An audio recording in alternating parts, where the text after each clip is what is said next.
அனைவருக்கும் வணக்கம். Welcome to the frank talk. Less than 48 hours தான் இருக்குது இந்த ப்ரிலிமினரி எக்ஸாமினேஷன் நீங்கள் எழுதுறதுக்கு.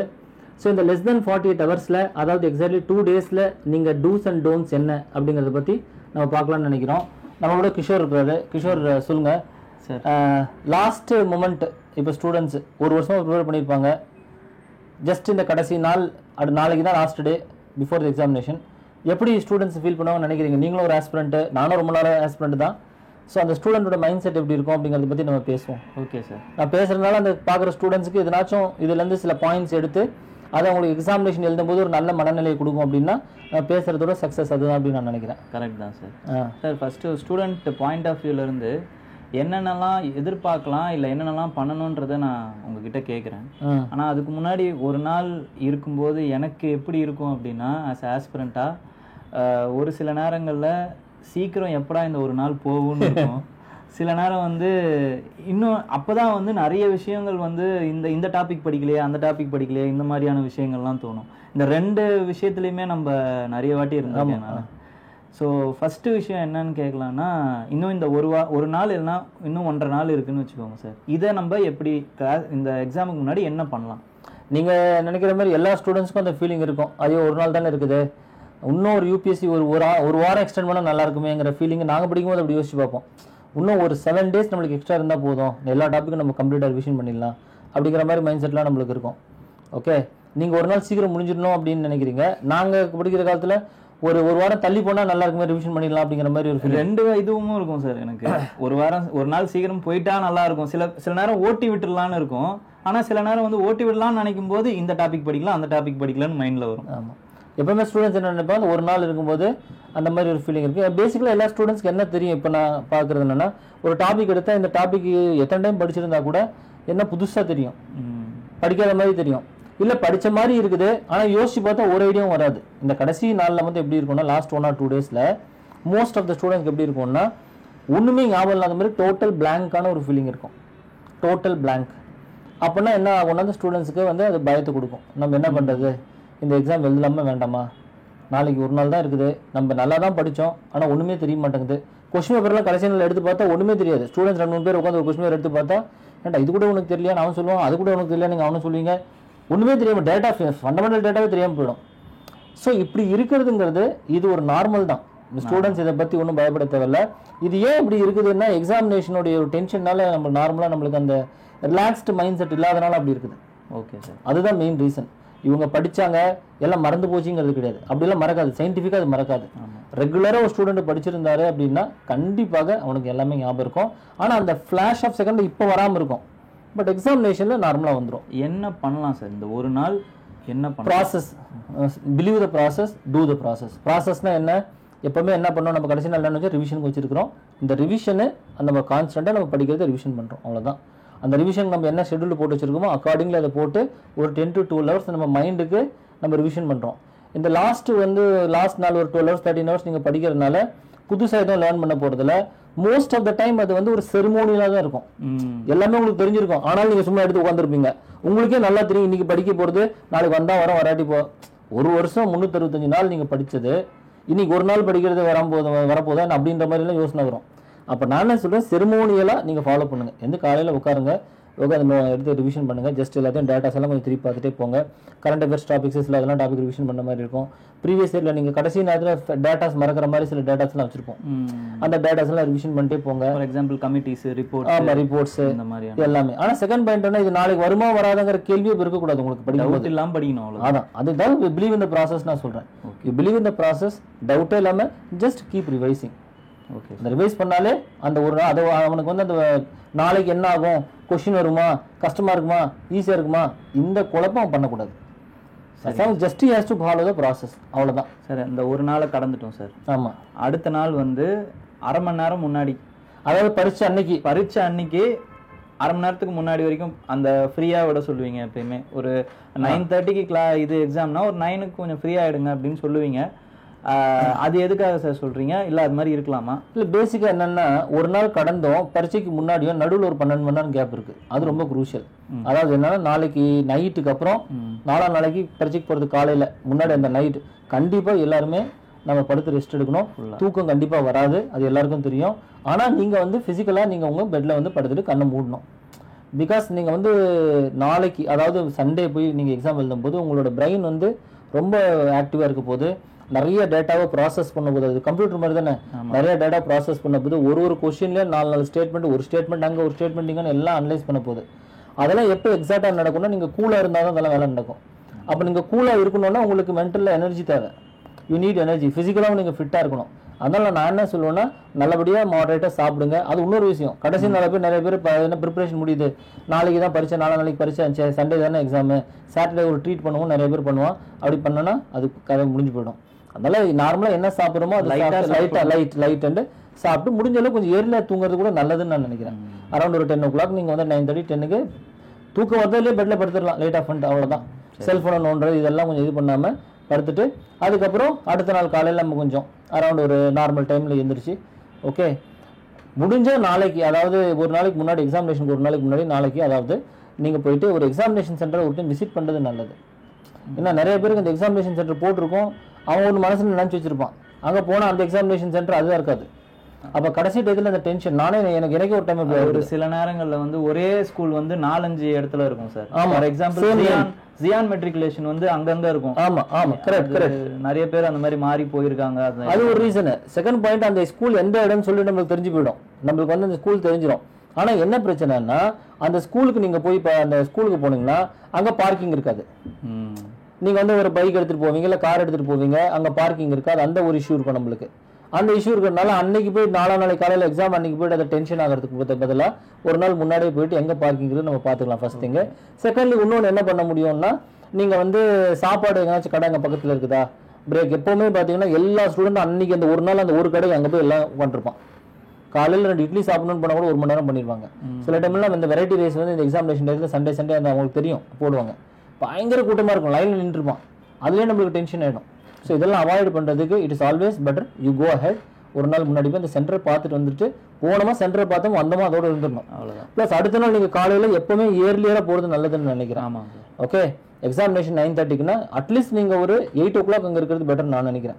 கரெக்ட் தான். 1.5 மணி நேரம் முன்னாடி ஏன்னு சொல்கிறேன்னா, எக்ஸாமினேஷன் ஹாலில் நீங்கள் 1/2 மணி நேரத்துக்கு முன்னாடி இருக்க மாதிரி பிளான் பண்ணிக்கணும். அதெல்லாம் 1 மணி நேரம் முன்னாடி ஏன்னு சொல்கிறேன்னா, அங்கே போயிட்டு சாப்பிட்றதோ, நீங்கள் ரெஃப்ரெஷ் ஆகிறதோ, ரெஸ்ட் ரூம் அங்கே இருக்கான்னு பார்க்குறதோ, இதுக்கு நம்மளுக்கு ப்ராசஸ் தேவைப்படுது.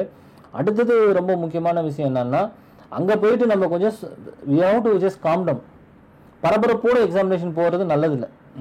கொஞ்சம் காம் டவுன் ஆகி கொஞ்சம் ரிலாக்ஸ்டாக நம்ம உட்காந்துக்கிட்டு எதை பற்றி யோசிக்காமல் யாரோடையும் தேவையில்லாமல் அதை படிச்சு எதை படிச்சான்னு கடைசி நேரத்தில் சில டென்ஷன் பாட்டிருப்பாங்க. அவங்க கூட நீங்கள் போயிட்டு அதை படிச்சியா இது படிச்சியா அது வருது இது வருது நம்மளை கூட டென்ஷன் பண்ணி விட்டுருவோம். அந்த மாதிரி நம்ம அவங்க கூட இது பண்ண வேண்டாம். நீங்கள் பாட்டு ஜஸ்ட் கம்மியாக உட்காந்துக்கிட்டு முடிஞ்சால் ரிவைஸ் பண்ணுங்களா, just you to keep. Okay, இது நம்ம பண்ணலாம் எக்ஸாம் முன்னாடி. அது இல்லாமல் எக்ஸாமினேஷன் போகும்போது தேவையில்லாமல் நீங்கள் வந்து கேர் பண்ணக்கூடிய பொருள் எடுத்துகிட்டு போகக்கூடாது. லேப்டாப்ஸோ இல்லை ஏதாச்சும் ஒரு பெரிய காஸ்ட்லி திங்ஸ் எடுத்துகிட்டு போனீங்கன்னா அதை அங்கே வச்சுட்டு போனால் உள்ள உங்களுக்கு அது கவனம் அதிலே தான் இருக்கும். ஆமாம், அது எப்பவுமே போய் லைட்டாக போங்க. நிறைய பேர் புக்ஸும் ஒரு 20 புக்ஸை தூக்கிட்டு வருவாங்க. ஏன்னா அது ஏன்னா நான் யோசிச்சு பார்த்துருக்கேன் சில டைம். இப்போ அதை அப்படி தூக்கிட்டு வந்து என்னோட 1-2 ஃப்ரெண்ட்ஸ் எல்லாம் சர்வீஸில் இருக்காங்க. நான் சில டைம் என்ன ரொம்ப ஸ்டூப்பிடாக இருக்குது, ரெடிகுலஸ், அதை பார்த்தா ரெடிகுலஸாக தான் இருக்கும். ஆனால் அந்த 20 புக்கு ரிவிஷன் பண்ண போகிறான் 1/2 மணி நேரத்தில் இல்லை. ஆனால் அது எதுக்கு தூக்கிட்டு வரான்னு பார்த்தீங்கன்னா, அது ஒரு கான்ஃபிடென்ட் கொடுக்குதுன்னு நினைக்கிறேன். Mental confidence. அதே சில பேர் காரில் வருவாங்க தூக்கிட்டு வருவாங்க. இப்போ நம்ம தனியாக தான் போகிறோம், நம்மளுக்கு யார் இருக்கிறா, அப்படி போகிற நேரத்தில் அத்தனை புத்தகம் தூக்கிட்டு போய் என்ன வச்சுன்னா தூக்கிட்டு போய்டான்னு வச்சுக்கோங்க, மெயின்ஸ் படிக்க முடியாமல் போயிடும். அதனால் முடிஞ்ச அளவுக்கு என்னமே நீங்கள் டிசைட் பண்ணிக்கிட்டு கம்மியாக தான் ரிவிஷனான மெட்டீரியல்ஸ் வந்து எடுத்துகிட்டு போகணும்.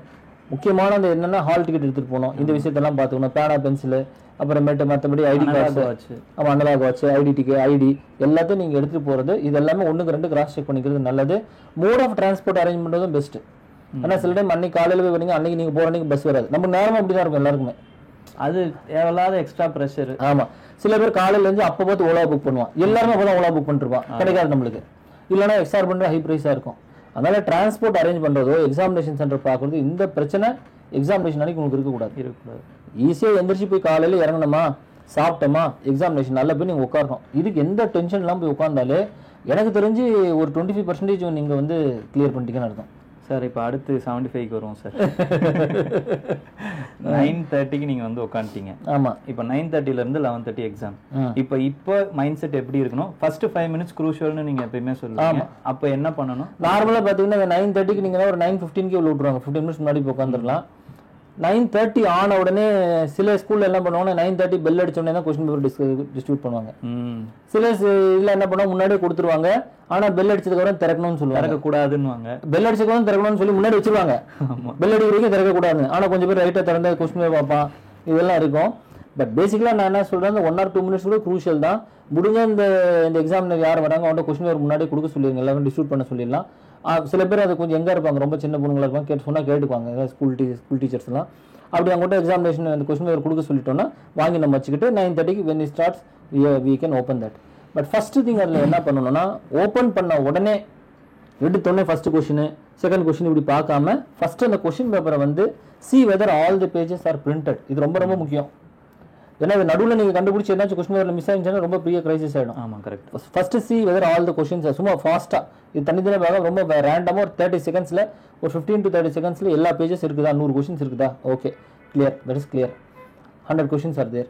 அதுக்கு அடுத்து நம்ம என்ன பண்ணோம், ஒன்ஸ் தட் இஸ் சால்வ்டு, சில பேர் என்ன பண்ணுவோம், அது முடிச்சதுக்கப்புறம் எல்லா கொஸ்டின்ஸும் ரஃபாக ஒரு டைம் பார்ப்பான், ஹிஸ்ட்ரி எல்லாம் வர அப்படி இப்படின்னு அதை பார்த்து ஒரு 10 நிமிஷம் வேஸ்ட் பண்ணுவோம். அதெல்லாம் பண்ணவே தேவையில்லை. டைரெக்டாக எடுத்தோன்னே you got to the first question. First question second question பார்க்குறீங்க. First question most of the time நம்மளுக்கு தெரியாது, ஏன்னா பிரெயின் நம்மளுக்கு கிக் ஸ்டார்ட் ஆகல, இன்னும் வார்மிங் அப் மோடுக்கு வரல. ஃபர்ஸ்ட் கொஸ்டின் ஈஸியான கொஸ்டின். சார் அதுக்கு ஒரு விஷயம் சொல்லுவாங்க சார், அதுக்கு முன்னாடி ஒரு 10 கொஸ்டின் சும்மா சால்வ் பண்ணிட்டு போங்க, இது இந்த மெத்தட் அது பண்ணலாம். பட் ஆனால் அந்த கொஸ்டின் தெரியலன்னு வச்சுக்கோங்க, வெளியே ஒரு கொஸ்டின் சால்வ் பண்ணாத அந்த டென்ஷன்லேயே உள்ள போவான். அது வேற இருக்கு. எதுக்கு அந்த தொல்லை நம்மளுக்கு at least will know the fact that first 2-3 question நம்ம கிக் ஸ்டார்ட் பண்ணது டைம் ஆகும் தெரிஞ்சுக்கிட்டோம். சரி, ஓகே. அதனால தான் மார்க் டெஸ்ட் ரெகுலராக நம்ம பண்ண சொல்றோம். அதெல்லாம் பண்ண உங்களுக்கு அந்த பிரச்சனை இருக்காது. பட் ஆனால் ஃபர்ஸ்ட் கொஸ்டின் எடுத்துட்டு பார்த்தோம், சில டைம் ஈஸியாக இருக்கும், சில டைம் டஃபாக இருக்கும், ரெண்டாவது கொஸ்டின் டஃபாக இருக்கும், மூணாவது டைப் டஃபாக இருக்குன்னா டோன்ட் வரி. ஃபர்ஸ்ட் கொஸ்டின் தெரியல, செகண்ட் கொஸ்டின் தெரியல, தேர்ட் கொஸ்டின் தெரியலனா நான் பேசிக்கலாக என்ன சொல்லுவேன்னா, சஜஸ்டடு டேரக்டாக நீங்கள் 10th கொஸ்டின் 11th கொஸ்டின் போட்டுங்க. ஒரு 10 கொஸ்டின் போட்டு அதுக்கு 11th கொஸ்டின் போங்க, அப்போ ஓரளவுக்கு தெரியும். சில டைம் சில கொஸ்டின் பேப்பரில் செட்டில் ஏபிசிடியில் வந்து ஏதோ ஒரு செட்டில் பார்த்தீங்கன்னா டஃபான கொஸ்டின் ஃபர்ஸ்ட்டில் இருக்கும். அப்போ நான் அந்த கஷ்டத்தில் அதை அவங்க இது பண்ண மாட்டேன். அந்த 10 கொஸ்டின் ஃபர்ஸ்ட் ஒரு 3 கொஸ்டின் டஃபாக இருந்துச்சுன்னா 11th கொஸ்டின் டைரெக்டாக போயிட்டு இமீடியட்டாக இது ஸ்டார்ட் சால்விங் த கொஸ்டின்ஸ். அதில் ரொம்ப முக்கியம் என்னன்னா, கொஸ்டின் சால்வ் பண்ணி ஆன்சரை வந்து ஷார்ட் லிஸ்ட் அந்த கொஸ்டினுக்கு அங்கங்கேயே பண்ணுறதுங்கிறது ரொம்ப முக்கியமானது. முடிஞ்ச அளவுக்கு எந்த கொஸ்டின் ஆன்சர் ஐடென்டிஃபை பண்ணுறோமோ அந்த கொஸ்டின் ஐடென்டிஃபை பண்ணிட்டு எவ்ரி 25 to 30 கொஸ்டின்ஸ் அதை வந்து ஆன்சர் ஷீட்டில் மார்க் பண்ணுறதுங்கிறது பெஸ்ட்டு. கொஸ்டின் சால்வ் பண்ணோன்னே ஆன்சர் ஷீட்டில் மார்க் பண்ணுறதுங்கிறது ஒரு டெக்னிக்கு. கொஸ்டின் சால்வ் பண்ணி 30 கொஸ்டின் ஆனதுக்கப்புறம் எவ்ரி 30 கொஸ்டினோ எவ்ரி 40 கொஸ்டினுக்கு ஆன்சர் ஷீட்டுக்கு எடுத்து மார்க் பண்ணுறதுங்கிறது ஒரு டெக்னிக். அது எந்த டெக்னிக் அவங்க ப்ராக்டிஸ் பண்ணியிருக்காங்கன்னு தெரியல. எப்பவுமே ஒரு கொஸ்டின் சால்வ் பண்ணோன்னே உடனே அந்த கொஸ்டின் எடுத்து மார்க் பண்ணுறதுங்கிறது ஒரு டெக்னிக். ஆனால் இதுக்கெல்லாம் ஒரு டைமும் நம்ம ஆன்சர் ஷீட்டும் கொஸ்டின் மாற்றி நம்ம போயிட்டு இருக்கனால ஒரு 5 செகண்ட்ஸ் வேஸ்ட் ஆகும். நான் என்ன நார்மலாக டெக்னிக் ஸ்டூடெண்ட்ஸ் கிட்ட சொல்லுவேன்னா, ஒரு 50 கொஸ்டின் சால்வ் பண்ணதுக்கப்புறம் ஃபர்ஸ்ட் 50 கொஸ்டின்ஸ் கொஸ்டின் பேப்பரில் பண்ணிட்டு அங்கேயே மார்க் பண்ணிடணும் ஆன்சர்ஸ். அந்த 50 கொஸ்டின் பண்ணதுக்கப்புறம் எடுத்து ஆன்சர் ஷீட்டில் மார்க் பண்ணும். ஆனால் இதில் ஒரு டிஸ்அட்வான்டேஜ் ஒன்று இருக்குது, என்னன்னா நடுவில் விட்ட கொஸ்டின்ஸ் எல்லாம் மார்க் பண்ணிடுவாங்க. அது நம்ம கான்ஷியஸாக இருக்கணும். Okay, saving 5 seconds for every question. நீங்கள் 10 கொஸ்டினுக்கு 50 செகண்ட்ஸ் சேவ் பண்ணிட்டீங்க தானே சார். ஆனால் அதெல்லாம் வந்து அந்த டைமில் நீங்கள் எக்ஸ்பெரிமெண்ட் பண்ண முடியாது. இல்லை, அது முன்னாடியே பண்ணியிருக்கணும். இவங்களாம் ஏதோ பண்ணியிருப்பாங்க, ஏதோ டெக்னிக் ஃபாலோ பண்ணியிருப்பாங்க. எந்த டெக்னிக் பண்ணாலும் பெர்ஃபெக்டான பண்ண சொல்றேன். எக்ஸாமினேஷன் நாளைக்கு இவங்க புதுசாக இந்த டெக்னிக் ஃபாலோ பண்ண முடியும். இந்த டெக்னிக் நான் நார்மலாக நம்ம ஸ்டூடெண்ட்ஸ்குள்ள டெக்னிக் இவங்க ப்ராக்டிஸ் பண்ணியிருந்தாங்கன்னா. Okay sir. சார் இப்போ ஒரு ரீசெண்டாக ஒரு 4 to 5 இயர்ஸில் யூபிஎஸ்சி என்ன பண்ணுறாங்கன்னா, பாலிட்டி ஒரு 10 கொஸ்டின், அடுத்து ஹிஸ்ட்ரி ஒரு 10 கொஸ்டின். இப்போ இது என்ன டெக்னிக் ஃபாலோ பண்ண சொல்கிறாங்கன்னா, சில பேர் இப்போ ஃபர்ஸ்ட் கொஸ்டின் டஃப்பாக இருக்கும்ன்றதெல்லாம் கூட விடுங்க, நீங்கள் எந்த சப்ஜெக்டில் ரொம்ப ஸ்ட்ராங்காக இருக்கீங்களோ start from that subject. அப்ப நம்ம அப்ப you are that indirectly means that you are asking somebody to search where the history questions are. That is waste of time தானே. இப்போ ஹிஸ்ட்ரி கொஸ்டின் நீங்கள் தேடுறீங்க, அது 11வது கொஸ்டின்லேருந்து ஹிஸ்ட்ரி ஸ்டார்ட் ஆகும், இல்லை 15வது கொஸ்டின்லேருந்து ஸ்டார்ட் ஆகும், இல்லை 43வது கொஸ்டின்லேருந்து அடுத்த 10 கொஸ்டின் ஹிஸ்ட்ரி இருக்கும். So it is waste of time to search where the question is starting. That itself is a ப்ராப்ளம்ங்கிறேன் நான். எப்படி இருந்தாலும் எல்லா கொஸ்டினும் சால்வ் பண்ண தானே போறீங்க. ஆமாம், இல்லை கம்ஃபர்டபுளான ஒரு. ஆமாம், அப்போ அந்த கொஸ்டினை சர்ச் பண்ணி நீங்கள் போகிறதுக்கு ஒரு 2-3 மினிட்ஸ் ஆயிடுச்சுன்னு வச்சுக்கோங்க. இப்போ எடுத்தோடனே அவன் எல்லாம் எவரி 1 to 10 கொஸ்டின் இப்படி செலக்ட் பண்ணியிருந்தானா 10 இடத்துல வந்து தேட வேண்டியதாக இருக்கும். 10th first question, 11th question, 21st question, 31st question இப்படி சர்ச் பண்ணலாம். நம்மளுக்கு தெரியாதுல்ல 7 கொஸ்டின் ஒரு டைம் சப்மிட் பண்ணுறானா, இல்லை 6 கொஸ்டினா, 10 கொஸ்டினா, 5 கொஸ்டினா. So it is a big confusion. No, so I would normally say that டஃபான ஆன்சரை விட்டுட்டு go to the next ஏரியாங்கிறத நான் நார்மலாக சஜஸ்ட். ரொம்ப காம்ப்ளிகேட் பண்ண வேண்டாம். இது எக்ஸாம் ஹாலில் பண்ணிட்டு முடிஞ்ச அளவுக்கு கொஸ்டின் பேப்பர் ஃபுல்லாக ஒரு டைம் கோ த்ரூ பண்ணுறதுங்கிறது மஸ்ட்டு. நிறைய பேர் நான் 80 கொஸ்டின் தான் பண்ண டைம் ஆயிடுச்சு இதெல்லாம் சொன்னேன்னா அது வந்து ஒஸ்ட். அதோட பிளண்டர் எதுவுமே இருக்க முடியாது. So 100 questions compulsory has to go through once. 100 கொஸ்டின்ஸ்க்கு ப்ராப்பராக அதோட டைம் கொடுத்து அந்த ஆன்சர் ஷீட்டில் மார்க் பண்ணோம். இன்னும் ரொம்ப முக்கியமான விஷயம், ப்ரீ கன்செப்ட் நோஷனில் போகக்கூடாது. இத்தனை கொஸ்டின் தான் நான் சால்வ் பண்ண போகிறேன், இதுதான் கட் ஆஃப் வரப்போகுது, போன வருஷம் 75 கட் ஆஃப் வந்துச்சு, இந்த வருஷம் 70 வரப்போகுது, அதனால நான் இத்தனை கொஸ்டின் தான் பண்ணால் போதும், எதுவுமே போகக்கூடாது. கொஸ்டின் ஈஸியாக சால்வ் பண்ணுங்க, ஆன்சர் போடுங்க, டஃப்பாக எடுத்துக்கோங்க. எவ்வளோ நீங்கள் என்ன ரிஸ்க் எடுக்கிறீங்கிறது ஏற்கனவே நீங்கள் முடிவு பண்ணியிருப்பீங்க. எவ்வளோ பர்சன்டேஜ் ரிஸ்க் எடுக்க போறீங்கிறதெல்லாம் எல்லாமே டிசைட் பண்ணியிருப்பீங்க. அதை அப்படியே ஃபாலோ பண்ணிட்டு வாங்க, ப்ரீ கன்சியூடாக போக வேண்டாம். ஸோ இதுதான் மெயின். ஸோ இது வந்து ஜிஎஸ்க்கான இது. அந்த கொஸ்டின் மார்க் பண்ணும்போது நிறைய பேர் 1-2 கொஸ்டின் தப்பு பண்ணுவாங்க. when you are marking from the question paper to answer sheet, they will always mark 1 or 2 questions wrong. அதை வந்து நம்ம பண்ணாமல் அதை பண்ணாம விட்டீங்கனாலும் உங்களுக்கு 4 மார்க் எக்ஸ்ட்ரா வந்துடும். அது பண்ணாமல் இருக்கிறவங்க தான் சர்வீஸ் வாங்குவாங்க. அதை தான் நான் சொல்கிறேன், அந்த குட்டி குட்டி மிஸ்டேக் ஒருத்தன் பண்ணக்கூடாது. அப்படிலாம் பண்ணால் ஐஏஎஸ் அவன் வேலைக்கு அவனுக்கு லாக் இல்லைங்கிறனால தான் அதெல்லாம் எரர் நடக்குதாங்க. இருக்கிறத அப்படியே டேட்டாவை தூக்கி நீங்கள் ஆன்சர் ஷீட்டை மார்க் பண்ணும்போது 2 கொஸ்டின் நீங்கள் தப்பு பண்ணுறீங்கன்னா that means you are not an IAS material. இதெல்லாம் தான் நான் கேரக்டர் ஃப்ளாங்கிறேன் நான். அகாடமிக்கில் இதெல்லாம் கேரக்டர் ஃப்ளா, கேர்லெஸ்னஸாக இருக்கிறது, டென்ஷன் ஆகிறது, இதனால தான் 2 கொஸ்டின் மார்க் பண்ண விட்டுருவாங்க, தப்பாக மார்க் பண்ணியிருப்பான். இங்கே வந்து சொல்லுவான், சார் அது எனக்கு நல்லா தெரியுது ஆன்சர், நாங்கள் எடுத்து மார்க் பண்ணும்போது நான் பிக்கு பதில் டிஎம் மார்க் பண்ணிட்டோம். ஸோ இதெல்லாமே வந்து ஜிஎஸ் பேப்பர் 1ல் that has to be all taken care. ரொம்ப கூல் டவுனாக பண்ணாலே sufficient. This we can do. Sir இப்போ சடனாக வந்து ஒரு ஷாக்கர் கொடுத்துட்டே இருக்காங்கல்ல சார் யூபிஎஸ்சி. போன வாட்டி வந்து ஒன்லி 1 ஒன்லி 2 வந்து எல்லாத்துலேயுமே 40 கொஸ்டின்ஸ். ஆமாம். ஸோ இந்த வருஷம் அந்த மாதிரி ஏதாவது வரும்? ஷாக்கர் கொடுத்துட்டு போகிறான். இப்போ ஷாக்கர் கொடுத்தோன்னா ஃபஸ்ட்டு ஸ்டூடெண்ட்ஸ் நான் என்ன சொல்கிறதுன்னு நல்லா ஞாபகம் பார்க்குற ஸ்டூடெண்ட்ஸ், ஷாக்கர் வந்துச்சு அடுத்த மனதில் மகிழ்ந்து கொண்டு சிரிங்க. ஏன்னா உங்களுக்கே ஷாக்கர்னா எல்லாருக்கும் அது ஷாக்கர் தான். கரெக்ட். ஷாக்கர் அப்படின்னா definitely for ஷாக்கர் for all. So நீங்கள் அதை பற்றி ரொம்ப கவலைப்பட தேவையில்லை. அது ஷாக்கர்னா உங்களுக்கும் ஷாக்கர்னா எல்லாருக்கும் ஷாக்கர். ஈஸியாக இருந்தால் தான் கஷ்டப்படணும். ஆமாம், ஈஸியாக இருந்தால் தான் கஷ்டம். எப்போவுமே நான் வந்து மெயின்ஸ் இந்த மாதிரி சொல்லுவேன், நான் கொஸ்டின் பேப்பர் ரொம்ப ஈஸியாக இருந்துச்சு சார், நல்லா பண்ணேன் சார், எனக்கு தெரியும் அந்த வருஷம் கதையை முடிக்க போகிறானுங்கன்னு. எந்த டைம் வந்து கொஸ்டின் பேப்பர் ரொம்ப டஃப்பாக இருக்குது சார், எல்லாத்தையும் கஷ்டமாக இருந்துச்சுன்னா that year marks are going to be normal. So ஷாக்கர்னா இது ஷாக்கர் ஃபார் எவ்ரிபடி. இது காம்படிட்டிவ் எக்ஸாமினேஷன் தானே. இப்போ 100 மார்க்ஸ் தான் வாங்கணும், 120 வாங்கணுங்கிற அவசியம் கிடையாது. எது ஹையஸ்ட் மார்க்கோ அதுதான் மார்க். சார் இப்போ ஃபர்ஸ்ட் ஒரு பாதி கிணறு தாண்டிட்டோம் சார். அடுத்து வந்து இப்போ 11:30 to 2:30 வரைக்கும் ஒரு 3 hours இருக்கு. ஆமாம். அந்த டைமை எப்படி யூட்டிலைஸ் பண்ணலாம்? அந்த டைமில் ஃபர்ஸ்ட் பாயிண்ட் என்ன பண்ணக்கூடாதுன்னு நான் சொல்லிடுறேன். பண்ணணுங்கிறது நிறைய பண்ணலாம். ஃபர்ஸ்ட் என்ன பண்ணக்கூடாதுன்னா, ஃபர்ஸ்ட் அந்த காலையில் எழுதின பேப்பர் கூட ஒரு ஒருத்தங்கிட்ட இதுக்கு என்ன ஆன்சர், இதுக்கு என்ன ஆன்சர், நீ அதை பண்ணியா, அடாப்பா இதை போச்சு, அப்பயே உட்காந்து கீழே போடுறது பண்ணக்கூடாது. பாதி பேர் அங்கேயே உட்காந்து கீழே போட்டு அவனே முடிவு பண்ணிடுவான், நான் கிளியர் பண்ண மாட்டேன், பீச்சுக்கு போயிடும். மத்தியானம் அவன் கிளம்பிடுவான் பீச்சுக்கு. அதனால அதை பண்ணக்கூடாது ஃபர்ஸ்ட். எப்பவுமே இது எப்படி ஸ்டார்ட் ஆகும்னா, பண்ண மாட்டேன்னு தீர்க்கமா இருப்பான். ஆனா ஒருத்தர் வந்து அந்த ஒரு கொஸ்டின் மட்டும் பாஸ், அந்த ஒரே கொஸ்டின் மட்டும் ஆன்சர் சொல்லுங்கம்மா. அப்போ அவன் ஒரு கொஸ்டின் சொல்லுவான், இவன் ஒரு கொஸ்டின் சொல்லுவான், முடிஞ்சு. பக்கத்தில் இருக்கிறோம் பாஸ் அந்த கொஸ்டின் என்ன ஆன்சர், இந்த நான் என்ன சொல்றேன்னா, முடிஞ்சிச்சாவே தூக்கி பைக்குள்ள அந்த கொஸ்டின் போட்டுருங்க. நல்லா போய் உடனே இமீடியட்டா போய் சாப்பிட்டு அடுத்த ஒரு 2 ஹவர்ஸ்க்கு சிசெட்டுக்கு ஏதாச்சும் பண்ண முடியுமா, இந்த கொஸ்டின்ஸ் சால்வ் பண்றதா, ஃபார்முலாஸ் மட்டும் ரிவைஸ், ஃபார்முலாஸோ இந்த மற்றதெல்லாம் ஒரு டைம் ரிவைஸ் பண்ணலாம். ஒரு ஷார்ட் நாப் எடுத்தா கூட நல்லா இருக்கும்னு எனக்கு. ஆமா கரெக்ட். நார்மலாக டைம் நிறைய இருக்கிறதுனால நான் என்ன சொல்றேன், ஒரு 40 மினிட்ஸ் நீங்கள் நாப் கூட எடுக்கலாம், நல்லது தான். அங்கே மரங்கிற இருந்துச்சுன்னா, மழை பெய்யாமல் இருக்கணும், நல்ல வேலை மரங்கிற ஏதாச்சும் இருந்துச்சுன்னா ஒரு ரெஸ்ட் எடுத்துக்கிட்டு நல்ல இடத்துல போய் கொஞ்சம் எடுத்துக்கிட்டு ரிலாக்ஸ்டாக இருக்கிறது always better. Always when you are relaxed you perform the best. அதனால அந்த 3 hours டென்ஷன் ஆகாம இந்த வேலையை பண்ணாமல் இருக்கணும். நான் சொன்ன வேலை. ஆமா, இந்த வேலையை பண்ணனாலே. அதுக்கப்புறம் இப்போ அது மட்டும் இல்லை சார், ஃபோரம் இந்த மாதிரியான அந்த பப்ளிக் பிளாட்ஃபார்ம்ஸ்லாம் இருக்குல்ல சார், அங்க போயிட்டு ஜிஎஸ் இருக்குன்ட்டு ஃபீட்பேக் அதை பார்ப்பாங்க. ஒண்ணுமே இல்லை, கொஸ்டின் பேப்பர் பார்க்காம ஒரு ஃபீட்பேக் போட்டு விட்ருவாங்க 2 பேரும். Question paper this year trend was this, question paper 11:30 தான் வெளியே வருது, ஆனால் 11:25 போடுறோம். Question paper according to our analysis question paper is weak டஃப்னு சொல்லிட்டு இதெல்லாம் என்ன சொல்ல சைடில் உரம் கட்டி வச்சுட்டு you just relax, because ultimately we are bothered about week clearing. We don't want what the trend says, we don't want what everybody says. It doesn't matter. Pass பண்ற ஒரு மாணவன் இதெல்லாம் மைண்ட் ஏற்றியே மாட்டான்ப்பா. அரைக்குறையே நிறைய இருக்கான், குழப்பத்தில் இருக்கவங்க தான் இந்த வேலையெல்லாம் பண்ணுவான். அதனால வந்து இதெல்லாம் ஒரு ஓரத்தில் தூக்கி வச்சுட்டு நம்மளுக்கு வந்து ஜிஎஸ்க்கு முடிஞ்சதுக்கு அப்புறம் சிசெட்டுக்கு என்ன பண்ணுறதுங்கிறத பார்க்கணும். சிசெட் அதே மாதிரி ரொம்ப குரூஷியலான எக்ஸாமினேஷன் தான். இதில் வந்து நம்ம வந்து 80 கொஸ்டின்ஸ்ல எத்தனை கொஸ்டின் பண்ணுவோங்கிறது ப்ரீ டிட்டர்மிண்டாக போக வேண்டாம். முடிஞ்ச அளவுக்கு சேஃபாக இருக்கிற எக்ஸாக்டாக கொண்டு வந்து நிப்பாட்ட வேண்டாம். கொஞ்சம் பேர் என்ன பண்ணுவான், சார் 36 மார்க் வர மாதிரி 37 சார், அது பார்த்தா 1 மார்க்ல போயிடுச்சுமா, அது வேண்டவே வேண்டாம். Always better you have 2-3 questions more buffer இருக்குது. அந்த மாதிரி கொஸ்டின் பண்ணுங்கிறது இந்த சிசெட்லையும் ஃபாலோ பண்ணக்கூடிய ஒரு மெத்தட். ஓகே, இப்போ இந்த சிசெட் அதே மாதிரி தான் 2 hours ரிலாக்ஸ்டாக உட்காந்து எல்லாத்தையும் ரிலாக்ஸ்டாக உட்காந்து சால்வ் பண்ணால், பிகாஸ் இது குவாலிஃபைங் தானே, அது இருந்தால் கூட இவங்களோட ஃபுல் அட்டென்ஷன் எனர்ஜி அதுக்கு தேவை. அதனால அப்படி நம்ம பண்ணுறது பெஸ்ட்டுங்கிறேன். ஓகே சார், இதுதான் சிம்பிளாக வந்து இதை ஃபாலோ பண்ணாங்கனாலே போதுமானது.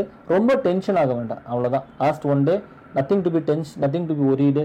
தேவையெல்லாம் ஃபோன் பண்ணி ஒருத்தவங்க பெஸ்ட் ஆஃப் லக் சொல்ல வேண்டியது, பெஸ்ட் ஆஃப் லக் கேட்க வேண்டியது எதுவுமே பண்ண வேண்டாம். அவன் பண்ணலன்னு நம்ம நினச்சிக்க வேண்டியது, மெசேஜ் அனுப்ப வேண்டியது, அதுக்கு ரிப்ளை பண்ண வேண்டியது எல்லாத்துக்கும் ஒரு ஓரத்தில் வச்சுட்டு, ஓகே நிறைய பேர் இதை பார்த்தா இது ஒரு நம்ம 15-16 மினிட்ஸ் பேசியிருக்கோம்னு நினைக்கிறேன். எனக்கு தெரிஞ்சு இது பார்த்தா நல்லது, பார்க்கலனாலும் ஓகே, ஒன்றும் பிரச்சனை இல்லை. பார்க்கலாம், நல்லா படிக்கிறாங்கன்னு. ஆமாம், நல்லா படிக்கிறான்னு அர்த்தம். ஓகே, இதை பார்க்கறதுனால ஏதாச்சும் ஒரு யூஸ்ஃபுல்லாக இருந்துச்சுன்னா இது பெட்டர்னு நம்ம நினைக்கிறோம். போதும் நம்ம கிஷோர், நம்ம ரொம்ப ரொம்ப எலாபரேட்டாக பேச வேண்டாம், இதை முடிச்சுக்குவோம் எல்லாருக்கும். ஆமாம், so students, so all the very best. நம்ம வந்து ப்ரிலிமினரி முடிச்சதுக்கப்புறம் நீங்கள் வாங்க, அதுக்கப்புறம் நம்ம மெயின்ஸ் என்ன பண்ணுறதுங்கிறத பற்றி எலாபரேட்டாக நம்ம டிஸ்கஸ் பண்ணுவோம். All the very best, God bless you. All the best, thank you.